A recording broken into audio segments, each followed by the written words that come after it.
What's going on, y'all? Hope all is well. Another episode of Convos with your CFP Mario Payne in beautiful Jacksonville, Florida. Before we get started, though, like always, like, share, subscribe. Hit that notification button for the YouTube algorithm.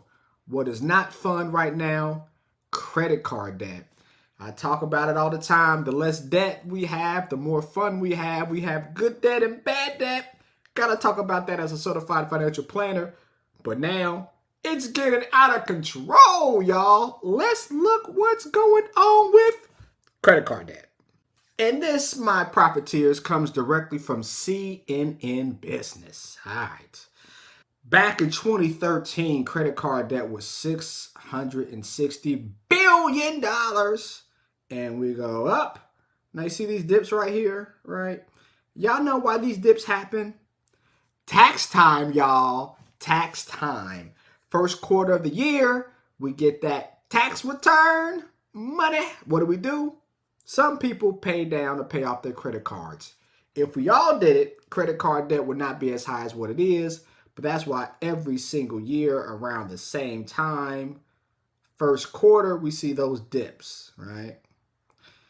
I'm gonna buy all this, put it on credit when I get my refund check.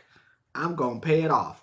Great. Might not want to put it on the credit card in the first place, but that's why those dips. Big old dip there, right? And then we had a dip. Look at that dip as the economy was booming. And then, of course, COVID. When COVID happened, we got all that money, that PPP money. Y'all don't get locked up with those PPP frauds now. But that helped dramatically, right? A lot of people paid off their debt with the COVID money. But then, when that COVID money stopped, look what happened. Went down again. But now, look, y'all, $1 trillion. Apple's worth $3 trillion. Apple is worth 3 times more than the national credit card debt. Credit card debt in the U.S. has reached a staggering record high, topping $1 trillion for the first time. This, according to the Federal Reserve Bank of New York. Oof, that's high. As millions of cardholders carry balances month after month, year after year. CNBC's senior personal finance correspondent Sharon Epperson joins us now with strategies to help them pay Come on, give us some strategies now. Let's see. it off. You got to pay it off. Their interest rates are so high. You have to pay it off. But it's inflation and robust spending that's really helped push Americans' overall credit card balances past the $1 trillion. Inflation been at 9% a year and a half ago. Come on now, Joe Biden, do better. It's going down. Can't blame all Biden, right? The spending was before Biden, so it ain't a political show. However, though, inflation was high. The Fed should have did a better job when it came to rates in 2021, not 2022. I digress. $1 billion mark in the second quarter, and that's according to New York Fed researchers. After a series of Fed rate hikes, interest rates, though, on credit cards have now risen to over 20% on average. Ooh, 20%. You telling me I spend something for $100 and over a year cost me $120?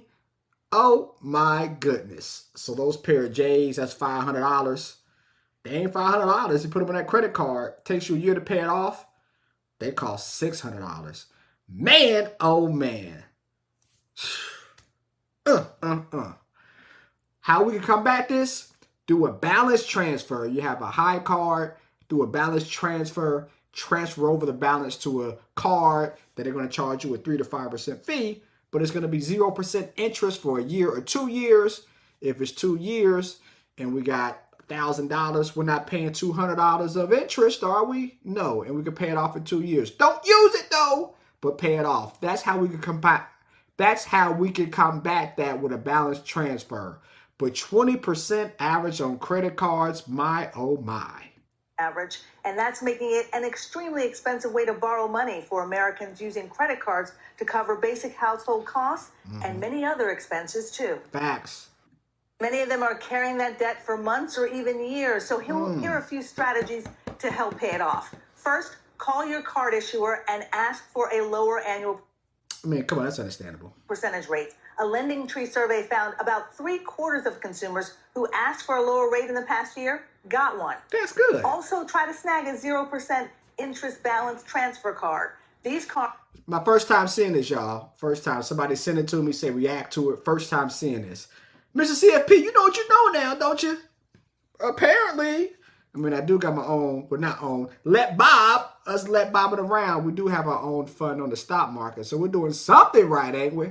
Cards offer 12, 15, even 20 months with no interest on transfer balances. Now, once you get one, you got to be aggressive about paying off as much of the balance as you can during that introductory period. Because again, it's 6 months. You can extend it out to 2 years. I recommend try to do 2 years because it gives you time to pay it off. If you don't pay it off, those terms and conditions hit, and they say, you know what? Whatever that debt was you put on the credit card, we're going to smack 30% on it. So it's $1,000. You look up, now you own $1,300. Oh, what did that happen? Oh. Not what happened to Virgil. What happened to my balance? And if you have balances on multiple cards, figure out whether you are going to prioritize paying off the highest interest debt first or start with the smallest balance and work your way up to the largest balance. Snowball. Highest balance, they're making the most money off of me, pay that down and pay that off first, right? Once that's paid off, whatever we're spending on that, spend on the next one, it's snowballing. Or you do the opposite. I want to get less cards as possible. So the one that's the least amount of money, pay it off. So now I go from 5 cards to 4 cards. Then 4 cards to 3 cards. Psychologically, that makes you feel better. It's not like, I'm paying this down. It's going to take forever. It's like, hey, I went from 5 cards to 3 cards. Now, the 3 cards you got, it's going to take longer. But psychologically, when things are eliminated quicker, then we feel like we're doing something. So 2 trains of thought. But get them paid down. But first, don't get on those credit card debts. Then after that, get them paid down and off. One strategy isn't necessarily better than the other. Experts say just make a plan, stick to it, and get it done. So who's getting it done? Who's making money off of us when it comes to credit cards? Well, don't you know we have a couple companies that let us know what's going on? Who would that be? Experian? Equifax? Yes, my profiteers, Equifax. And again, from an investment standpoint, we're long term, right? We don't look at things over a 3-day, 5-day period, no 3-week, 5-week, 3 to 5 months, but we look at things over the years. From 2013, Equifax was at $43. It went as high as $315, you guys. Now, it went down, right? It went down by 46%. From the top to the bottom, NASDAQ went down by 47%, so it went down. But look at this recovery, though, y'all. Look at the recovery. From low now at 56%. When it gets back to where it was, scroll down, Mario. We can't see that. Gets back to where it was, you got another 25% to go. But the big thing from an investment standpoint, we talk about the EMA, right? We talk about the MACD and EMA. Well, look here, right? It's average, shot down. And it's a tell when it comes to investing. When we invest, we want to look at trends. Trends, my friends. Trends, my profiteers. Look at trends. This is why. Because once we hit that golden part where it's going down, monthly, not weekly, but monthly from a long-term investor standpoint, we saved 41%. It was going up, and once it hits that downturn, let's get out because it's trending down. We would have saved ourselves 41%. But now, let's scroll and look at this. Up, and it's going down again. As it's going down, it was down by 13% last month, down by 3% already this month. My profiteers, Equifax, as individuals get into more credit card debt, might be an opportunity. Might not be today, though. So number one, so you want to look at this tool from a technical standpoint to see when to get in. Over the long term, though, not the baddest idea in the world. So my profiteers, the moral of the story. Number one, us Americans, too much debt. Let's do the 50-30-20 rule. 50% of our money goes to bills, 30% goes to wants, 20% to investing. If we can't do that, should be swiping those credit cards. Number two, wrong credit card debt. Pick up the phone, baby. Do a balance transfer and then do the snowball. Number three, look at Equifax because it might be an investment. Hopefully, as credit card debt doesn't go up. But if it does, it might be a company in the future that's going to profit. Painful profits. Other people's pain, if you don't like, might turn into our profits. That's why we call it painful profits. Might be an opportunity for more investors.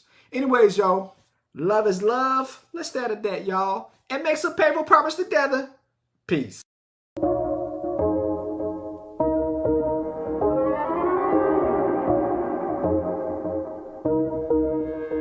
And you just wanna get paid, tired of making the money mistakes. Make a payment on your bills and you still late, yeah. Pay for profits to help you seek change, and you just wanna get paid, yeah. Tired of making no money mistakes. Make a payment on your bills and you still late, pay for profits to help you seek change, yeah. Cut the show and just listen. You wanna feel empowered by making money decisions. Residual by the hours can get you a better living. Bitch at the check, you know, and it could be different, you know.